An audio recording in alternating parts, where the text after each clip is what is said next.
Good evening. Welcome to the committee meeting for May 9, 2017, Norwood Board of Education. Members tonight are Chair Scott Geraci, Tim Bryant, and myself, Ken Miracle, Rob Amodio, Deb Amodio, and Chris and Shannon. Please rise for the Pledge of Allegiance. I pledge allegiance to the flag of the United States of America and to the republic for which it stands, one nation, under God, indivisible, with liberty and justice for all. Item A, discussion items. Mr. Amodio. All right, letter A, community conversion school. I'll hand that over to Debbie. Okay, we don't have a lot. Mostly, we finished up all of testing. Actually, every single kid that we needed to test showed up, completed both parts. We had a couple days, we had 19 and 18, so we're able to get everybody completed. Also sent over 6 diplomas today for Rob to sign, so that's what we're at. Yep, absolutely. One item on the conversion school, we have engaged with our legal counsel, Bricker and Eckler. They're the ones who worked with the year and a half with me getting things together, and I'll have a resolution for us to review and approve next week, where you'll see what the resolution says is we just moved this inside. We are still what's called a dropout prevention recovery school, or a DOPAR school is what it's called, and you'll see that it has, we retain all assets, so it's not only capital like the computers, the furniture, but also all of the funding we've received. And also, we still retain all liabilities, so you're a liability, you and Kevin. And so, but what it does, you'll see it guarantees that we operate the exact same way we were, but we're just bringing it back inside. There are 11 sponsors who are either EOCs or public schools, CPS being the closest one to us, that are going to do the same thing. We all appealed our evaluation, and basically what ODE and the legislators are trying to do is get the public schools out of this. And basically, if you guys get out of this, you go do what you want, just call it your own. And so that's fine. What my goal is we got kids who are learning, who are receiving an education, and they're graduating. We had 9 last year, 5 the year before, 6 this year. And I can tell you, knowing those kids, none of them would have a diploma, not from Norwood City Schools, because of our blended learning style. So I'll send this to you once it's kind of finalized, and I may just send it to you guys, have us look at it, and then I don't meet with the NCCS board, or we don't, till the last Monday of the month.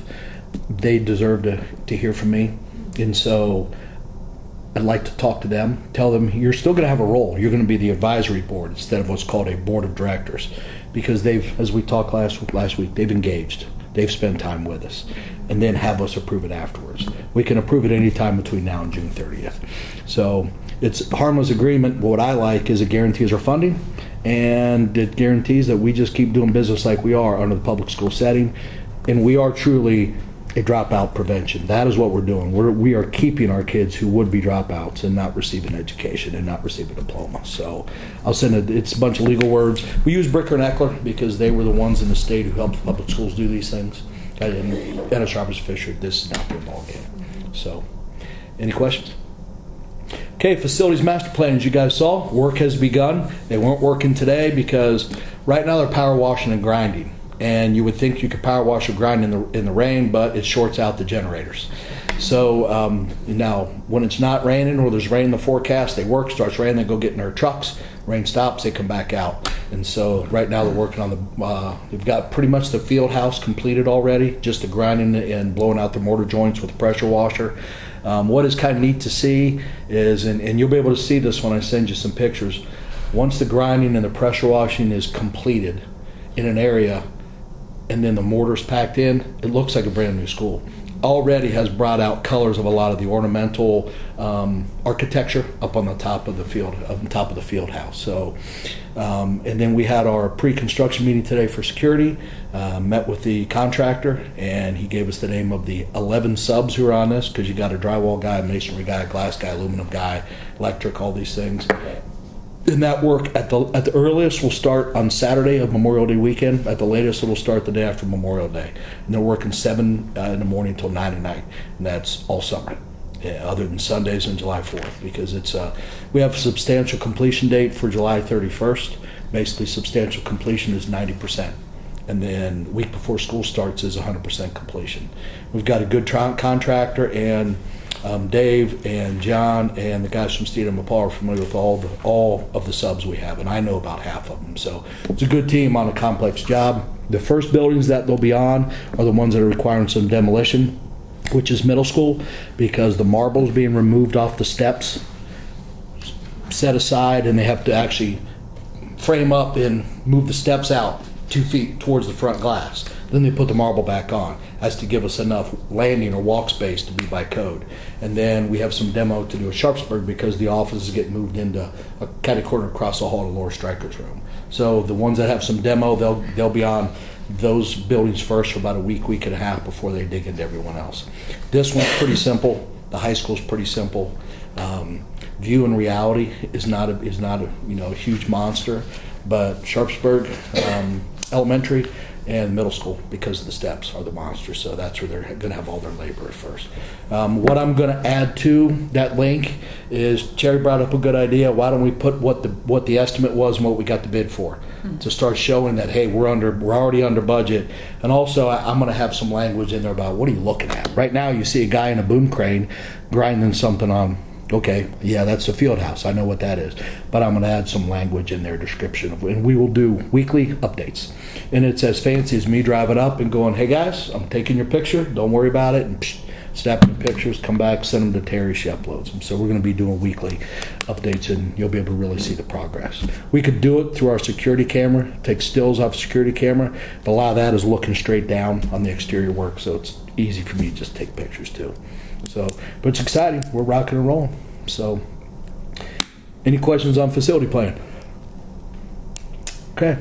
And if you guys ever want to come up and check any of the stuff out, we're ordering about 12 hard hats, because once we get the inside work, it's a hard hat area. I've got some Norwood decals coming from Mitch, and the hard hat's going to be white and with Norwood decals. I know, I'm not making a high state helmet of mine, so they will look like Norwood football helmets. Is that what we're wearing all summer when we're working here at our house? No, but if you walk right here, you're putting one on. You walk over there, you put one on, because I'm not going to have OSHA in my shoes this summer. So, and Dave actually already caught a little OSHA violation by one of the guys in the boom crane. He wasn't tied on to his bucket. And so Dave went up and said, turn this off, put that on. And then what we have to do is report that to the crew boss there, and then report it to SHP. And SHP actually gives them a written reprimand. That happened yesterday. So that's good, because even though it's not our liability insurance, we don't need a work stoppage because someone fell out of a bucket truck and we got ambulances in the news on our property. We don't want that. So Plan your wardrobe accordingly. yes, absolutely. It's already limited at this point. I could give you some of mine to wear. I might need it. Yeah. Okay, so I can go ahead and move on down through the agenda if you guys would like. Under education, we'll have the approval of the graduates. I have the list. It was in the gigantic, I think, 97-page email I sent you guys. Obviously, it's pending as some kids are coming down the wire. Then our annual ESC service contract. Approve of field trip. View 5th grade going to the Dayton Air Force Museum. And I did remind Mr. Yates to tell the 5th grade staff that when you go into the Vietnam era, there's an F-105 Thunderbird. And that is Commander Ely's Thunderbird. It says it on right below his, right below the cockpit. He's in our Distinguished Alumni Hall of Fame. And what's kind of neat, well before I was here, I took Corey up there, and I took a picture of him, and he's sitting in the cockpit, and it says Commander Ely right there. And that's his, because he was the first 105 to get to 100 missions without getting shot down. Then you got rotated home. He was inducted in 03. No. My first year as superintendent, so it was 09. He was inducted into the Distinguished Alumni Hall of Fame. So that'll be neat for our kids to see. Recommendations, we have a couple resignations. We lost, as I told you, just a tremendous teacher. He's going to the private sector to a company that sells educational software. Same company stole 2 teachers I had years ago at Fairfield, and after about a year and a half they wanted to come back because you make big money, but you fly around the country selling educational software to conferences, schools, and if he ever shows up on our doorstep, we're just not going to let him leave until he comes back with us. But he's a big loss. Joy Lohr, she's not retiring, she's resigning. She has 26 years, but she says she wants to do something a little bit less stressful, so she's resigning as a teacher. We'll bring her in as an aide, because what we're getting is an intervention specialist, a good one, now as an aide. And so you go from $76,000 to about $12.30. And so she won't be assigned there, probably going to be Sharpsburg because she's Orton Gillingham certified, which is a reading program. I think we have one person in Sharpsburg. We got a ton of them at View and here. So, and then we have an aide who's retiring. Yes, ma'am? Do you have a question? Okay. You were just saying how we'd like to do that. That's one heck of a leap of faith, I'm going to tell you that. And then we have a non-renewal. He will have an opportunity to resign by 12 o'clock next Thursday. And this would change, and we would have the resolution removed. If not, we forge ahead with the resolution for 2 pages, which is just statutory. Then going over to employment, I'm not quite sure why Ms. Chesson's on here. That's not deserved at all, but we have 3 principals, new contracts. We can go over the next year. I'll tell you a story about letter A, personnel and continuing contract. That class started with 22 teachers. There's 11 left. And that shows how we really, what the principals hear me say and everybody in this room, because once you get to year 4, you're on a continuing contract. So if we can't predict you're going to be in the National Teachers Hall of Fame, you can't predict you're going to be in Canton or Cooperstown, then we're going to start over. And that's good work by these folks. That is a heck of a crew. Half of them didn't make it through the 3-year process. Now, we're not perfect. I could give you a name of a couple that by year 5 they were already slipping a little bit, and actually one of them just got disciplined a little bit by me. But that is 50% of them made it through. I mean, this is a heck of a group.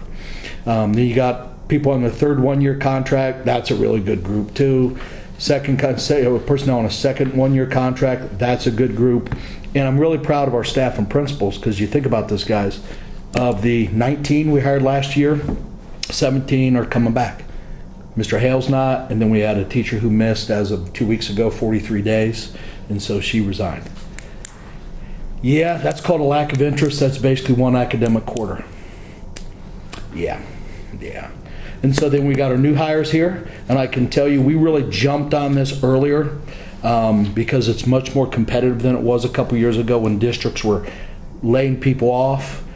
Districts are passing levies now, and also on top of that, with the change in the retirement law. I mean, you got your Lakotas, Fairfields, Masons hiring 150 teachers a year.